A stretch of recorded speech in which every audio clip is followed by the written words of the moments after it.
सलाहुद्दीन की हाजत ना गाजी की जरूरत है। सलाहुद्दीन की हाजत ना गाजी की जरूरत है।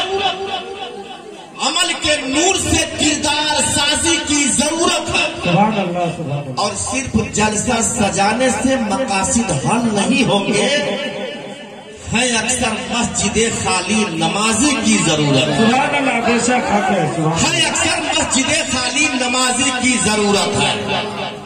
अब मैं कौन नमाज पढ़ेंगे, मैं हाथ नहीं उठवाऊंगा, कोई बात नहीं, आप लोग टेंशन फ्री होकर मैं पोल खोलना नहीं चाहता। बस दिली दिली में ये जरूर सोच लीजिए कि जिंदगी का क्या ठिकाना है। किस वक्त बुलबुला मुझसे इंसान का जो जीवन जो है ना, पानी के बुलबुले के जैसे है। कब बड़ा होगा, कब फूटेगा, या गुब्बारे के जैसे है। जब तक उसमें गैस हो या हवा हो तो बहुत दूर तक। किस वक्त किस चीज से कैसे हादसात का वो शिकार होता है पता भी नहीं चलता, और उसकी जिंदगी और दुनिया उसकी तबाह हो जाती है। बहुत खूबसूरत मतलब मैं पढ़ने जा रहा हूँ, क्योंकि आने वाला जो शायर है बहुत खूबसूरत है। कौम और मिल्लत के इस्लाह उसकी गर्ज होती है। हुकूक इंसानी और मानवता का जो पाठ जो इंसान के अंदर होना चाहिए, जिसके अंदर मानवता नहीं हो तो मानव ही नहीं। जिस अंदर इंसान के अंदर इंसानियत नहीं वो इंसान ही नहीं। क्योंकि हम मुसलमान हैं और हमारे नबी ने जंग भी किया है, जंग भी किया है तो उसूल के तहत किया, उसूल के तहत किया। जब अपने लड़ाका को भेजा है मैदान में जंग में लड़ने के लिए, तो 3-4 बातें बता करके भेजा कि जिस सड़क से तुम जा रहे हो लड़ाई में, उस सड़कों को नुकसान न पहुंचाना। हरा पेड़ पौधा हो, गाछ वृक्ष जो हरा हो उसको न काटना। जिससे तुम लड़ने जा रहे हो उसके समाज को, वृद्ध और वृद्धा को, बूढ़े को नुकसान न पहुंचाना। जिसके हाथ में हथियार न हो उससे जंग मत करना। उसकी बहन बेटी यानी महिलाओं से जंग मत करना। ये इस्लाम बताता है। इस्लाम ये कहता है जा रहे हैं लड़ने, लेकिन दिमाग में ये बात तुमको बहरहाल रखना है। अगर तुम जीत जाओ, जिससे तुम लड़ के तुम जीत गए हो, तो उसके बनाए हुए बिल्डिंगों को, इमारतों को, भवनों को मत तोड़ना। इससे मुल्क बनता है, इसी से देश बनता है। जिस देश में आप रहिए उसके लिए पूरा पूरा वफादार बन करके रहिए। आपका हक मांगना ये हर इंसान का हक है, लेकिन उसके लिए नियमों का उल्लंघन करना ये इंसानों का हक नहीं है। तो मैं 4 शेर पढ़ने की बात किया था कि सोच अगर तू सोच सके तो सोच मोहम्मद कैसे, कि सोच अगर तू सोच सके तो सोच मोहम्मद कैसे है। जिनके लिए खुद काबा झुका है सोच मोहम्मद कैसे है। जब जब चाहा चाँद से खेला, जब चाहा तब तोड़, जब जब चाहा चाँद से खेला, जब चाहा तब तोड़ दिया, तोड़ के उसको फिर से जोड़ा, सोच मोहम्मद कैसे। रब ने तो महबूब कहा, रब ने तो महबूब कहा है, कहाँ और यासीन कहाँ है।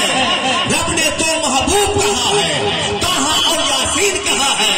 उनके जैसा कोई न आया, सोच मोहम्मद कैसे है। उनके जैसा कोई न आया, सोच मोहम्मद कैसे है। काफी दूर दराज से चलकर आपकी बस में मोहब्बत में आने वाला शायर, नेपाल का एक खिलता हुआ फूल जो अपनी खुशबू भारत में जाकर बिखेर रहा है। अल्लाह का फजल है, इश्क में डूब करके जब ये नातिया कलाम पेश करते हैं तो तसव्वुरात ही में सही मदीना मनव्वरा के गलियों का सैर जरूर करा देते हैं। मेरी मुराद कहने का मतलब ये है, आशिकाने मुस्तफा, बुलबुले बारे मदीना, आली जनाब चमन रजा गजाली, बस 2 मतलब, बस 2 मतले के जरिए मैं उनके आपके समाज के हवाले करता हूँ।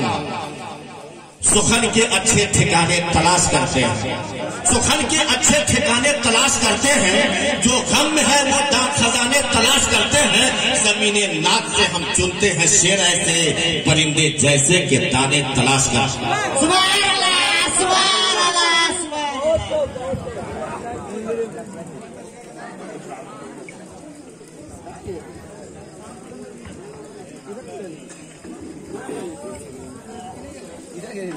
अस्सलाम वालेकुम।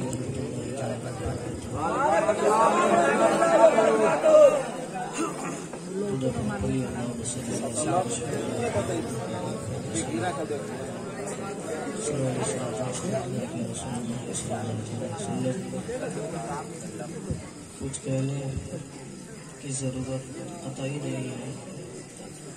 बस इतना कह दूँगा कि यहाँ के सारे लोग अच्छे हैं, माहौल भी बहुत अच्छा है, हर चीज़ अच्छी है, अल्लाह के नाम अच्छे हैं, साउंड अच्छा है, शूटिंग अच्छी है।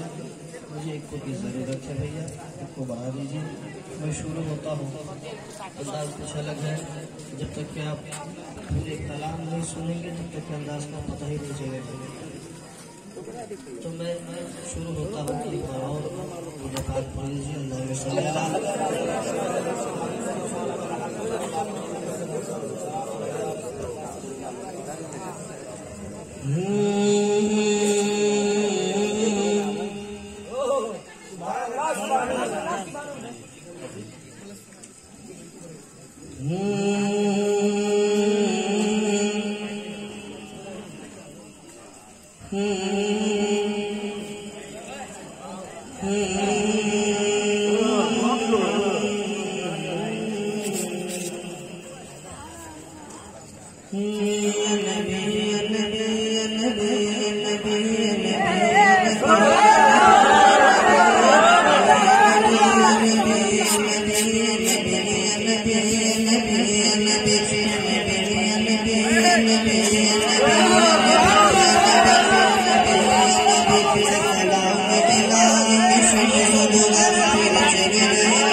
कोई